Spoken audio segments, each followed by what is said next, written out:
There are loads of hour-long videos available on the Codex. I'll tell you everything you need to know in less than 5 minutes. There's tons of changes in this new Codex and it's really strong. I think Tau players are going to be very pleased. Some of the biggest changes: saver protocols are no longer a drone utility for all. It's now a strat, so you can't build your army around it. Special Overwatch abilities are gone. It's no longer free and units can't join in like they used to. The shooting phase has now been elevated to what you'd hoped as a Tau player, and it seems like a Suits Codex, they give you so much mobility. Farsight Enclaves are no longer given centre stage and are just alongside other seps. New benefits. Battle suits can shoot into combat. If it's a heavy weapon, then it's -1 to hit. Markerites have been tidied up. You can now make sure you're hitting on 3+ with a bonus to hit. Commanders give out a reroll of hits of 1 to core units within 6. You can take 1 per detachment or 2 with Farsight Enclaves as before. Ethereals have a new buffing mechanism. Check that out later. There's generally more wounds and better invuln spread across the Codex. Monkar and Kayun are now a 3-turn army-wide buff and are really strong. There are 2 philosophies of war and you pick one at the start. Monkar applies only to turn 1, 2 and 3. It allows you to move and advance and counters your stationary. And if you're targeting the nearest enemy, then you get +1 AP and reroll wound rolls of 1. The distance this is available for will decrease in each round, so turn 1 is 18 inches, turn 2 12 and turn 3 9. Kayun applies to turns 3, 4 and 5 and it allows you to fall back and shoot at -1 to hit. Again, if you're targeting the nearest enemy, 6 is to hit explode in turn 3, but turn 4 it's 5s to explode, and turn 5 it's 4s to explode. We'll have to see through play which philosophy works best, although often it's better to start the battle with buffs as you don't know what you'll have left at the end, so I think Monkar is probably the one to pick.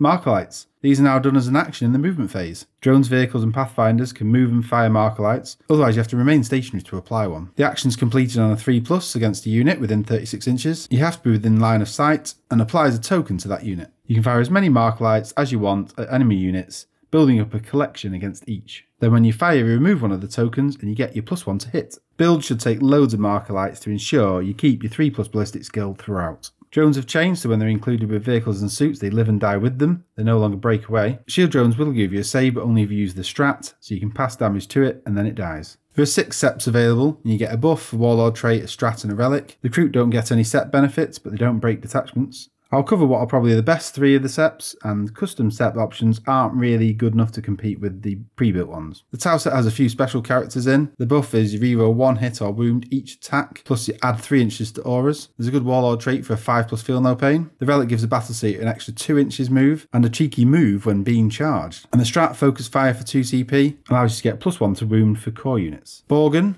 has a buff of 4-inch range increase for guns, and anything shooting into Tau with strength 7 or less gets -1 strength. The trait gives +1 AP to weapons, and 6 is to wound deal 1 extra mortal wound. The relic for a commander gets +1 to wound in half range, and the strat of experimental weaponry for 2 CP allows you to ignore invuln saves. Farsight is probably the previous strongest sept has been changed to be pretty normal now. You can still take 2 commanders for the detachments, but you can't take ethereals. The buff is you can reroll 1 wound roll per attack and fire at +1 to hit if you're less than 12 inches. So if you're pushing them forward, you don't need as many markerlights. The trait means the target can't ignore wounds. The relic gives the faction the only psychic defense, allows you to deny 1 power and +1 to deny, and the strat drops zone clear for 2 or 3 CP, and means that battle suits deep striking can reroll all hits and wounds. Great on a crisis bomb coming from a Manta. Warlord traits are a 6 in addition to the sept traits, all good and usable. A particularly strong one though is Precision of the Hunter. Reroll all hits and wounds, and it's perfect for a hard-hitting commander. There are also 3 recruit traits, fun if you want to build the recruit army, but don't think any of these are any better than the Tau ones to be honest. Relics, 10 available in addition to the set ones as well, and again really strong. So some of the best ones, you've still got the pure type engram neurochip to farm CP on a 3+. The Onager Gauntlet gives a Tau melee, strength 12 AP -4, damage 3 gauntlets. Solid impact projector unit, it's a 4+ invuln so you don't need to pay for the shield generator, and once per turn, the first failed save is reduced to 0 damage. Ortu's Lantern. It's a Markerlight relic, and it gives an additional 5 Markerlight shots, which is great for those crucial +1 to hits. There are some recruit relics as well, but again, probably not going to take them. Prototype systems, upgrades for certain model types. There's 12 available, ranging in price from 10 to 30 points. Some good and some poor. Probably the best ones are stim injectors for 10 points. Once per game you get a 4+ feel no pain for a turn. Brilliant if you want to keep a commander alive. And Nova Surge plasma rifle for 20 points. It's a great gun replacement, strength 8, -5 AP, 2 damage,